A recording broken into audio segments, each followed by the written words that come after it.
So we're going to talk about how to solve problems involving portions and percents, and we're going to show two different methods.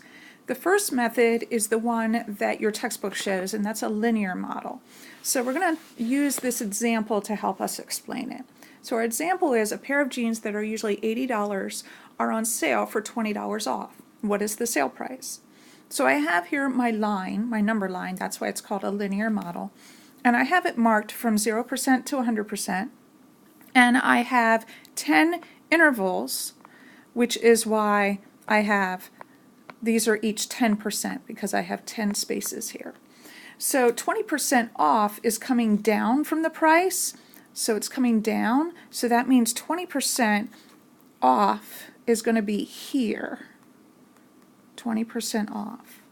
So this is the amount that is taken off.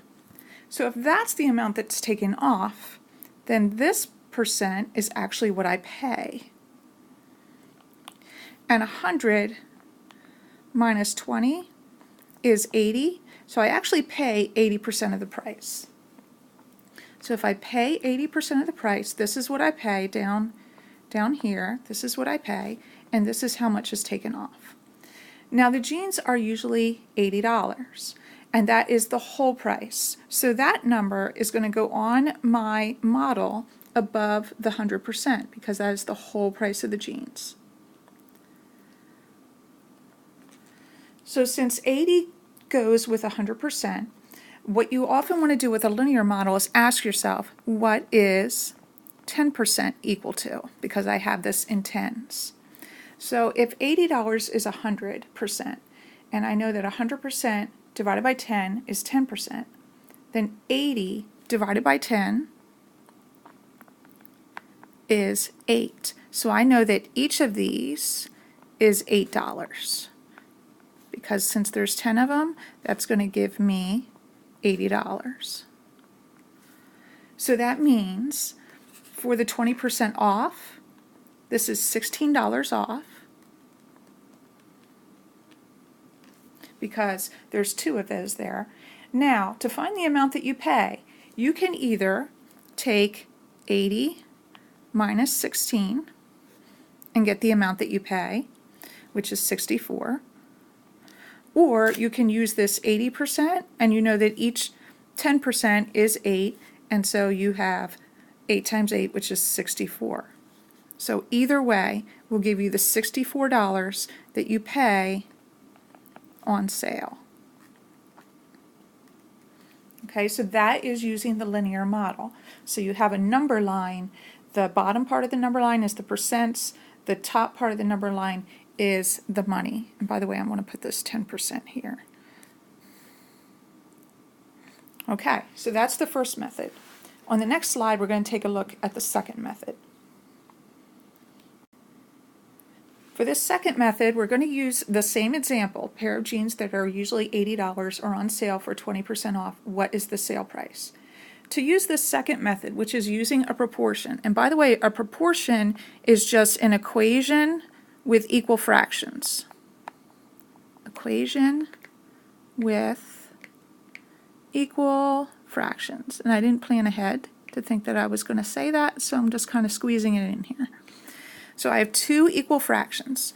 So I have a fraction that says part over whole. So the $80, ask yourself, is that part of the price of the jeans or the whole price of the jeans? And in this case, it's the whole price, the whole thing. And the sale price is going to be less than that. I have a 20%, so that's going to go in the top of my second fraction. So I have 20. And notice how it's 100 on the bottom. It's always 100 because percents are out of 100 because there's 100 cents in a dollar. So it's always 100.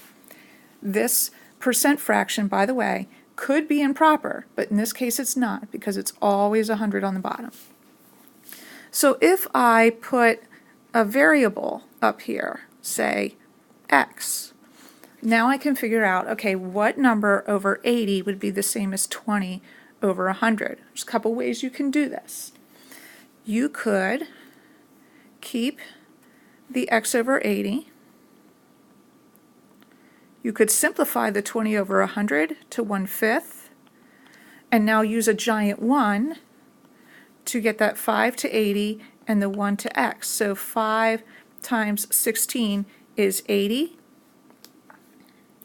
So 5 times 16 is 80, 1 times 16, so x is $16. Now keep in mind, this is the off.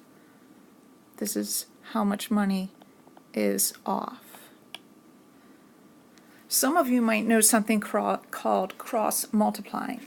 Cross multiplying works like this. So if I'm going to rewrite my fractions here. X over 80 is 20 over 100. And by the way, cross multiplying only works when you have an equal sign in the middle. So what that means is I'm going to multiply 100 by x, and I'm going to multiply 20 times 80. So it looks like this. 100 times x equals 20 times 80. So that's 100x. 20 times 80 is 1600. And then what number times 100 is 1600? That is 16. Notice how I get the same answer. But you have to be careful when you use this method because we actually didn't answer the question. The question says, what is the sale price? We actually didn't answer that. What we found was the amount of money that was taken off because that goes with the 20%. So that's where we have to do the subtraction. So in order to answer this question, we're going to do 80 minus 16.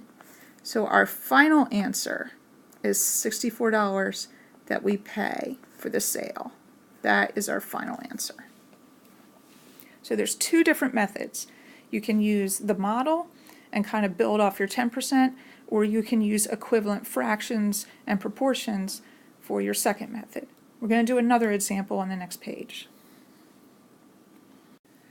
Okay, so for this example, it's a little bit different because there's no percent in the problem, but I'm going to use method 2 first, just because the other time I used method 1 first. So in method 2, that relies on this idea, part over whole equals the percent over 100. So in this case, the information we have 2 parts lemon juice and 10 parts water. So since we're concerned with the lemon juice, that is going to be our part, the 2. But the whole thing is not the 10, because once you put that 2 parts lemon juice in with the 10 parts water, you now have 12 total. So I have 2 over 12 equals the percent over 100. And let me do this. Instead of having percent there, let me put an X there if it's going to let me erase. I don't know if it will or not. Oh, it did. Good. Sometimes you never know how this is going to work. So now let me do my cross multiplying. So I'm going to do 2 times 100 and 12 times X. So 12 times X is 2 times 100. So I have 12X is 200. So in order to find out what number times 12 is 200, I'm going to work backwards. So I'm going to divide that. So I'm going to take 200 divided by 12, and I am going to get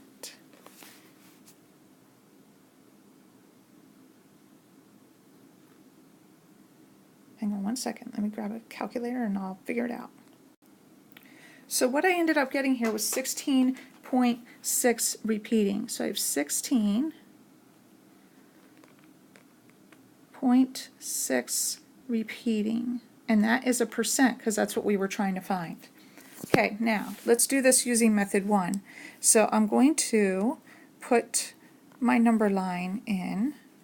So I have a straight number line, and I'm going to mark this from 0 to 100%.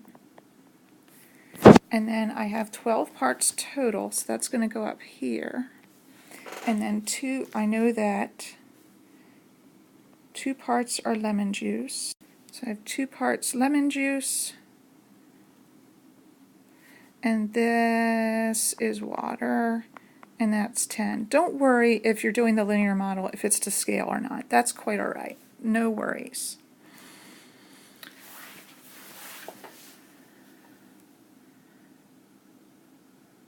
So this one is a little bit harder. So I'm trying to think how I would break this up.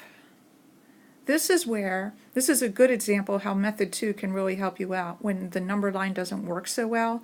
Because like dividing this into tens, I'm thinking is going to make each of these, what would this be? If you take 12 divided by 10, you're going to get 1.2. So each part, hang on, that doesn't make sense. Let me try this again. So I said that 100% divided by 10 is 10%, so then 10% is going to be equal to 12 divided by 10, which is 1.2. So this one isn't as nice to do. So you would have to figure out, okay, 1.2 times what number is 2, and then you would have to multiply 10 by that number is how that's going to work if you're going to use this model.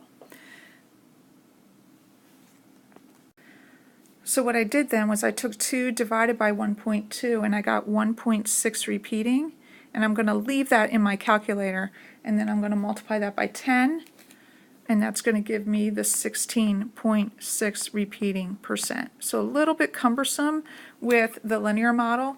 That's why it's kind of nice to know both of these, because sometimes one of them is easier than the other, just depending on how the numbers go.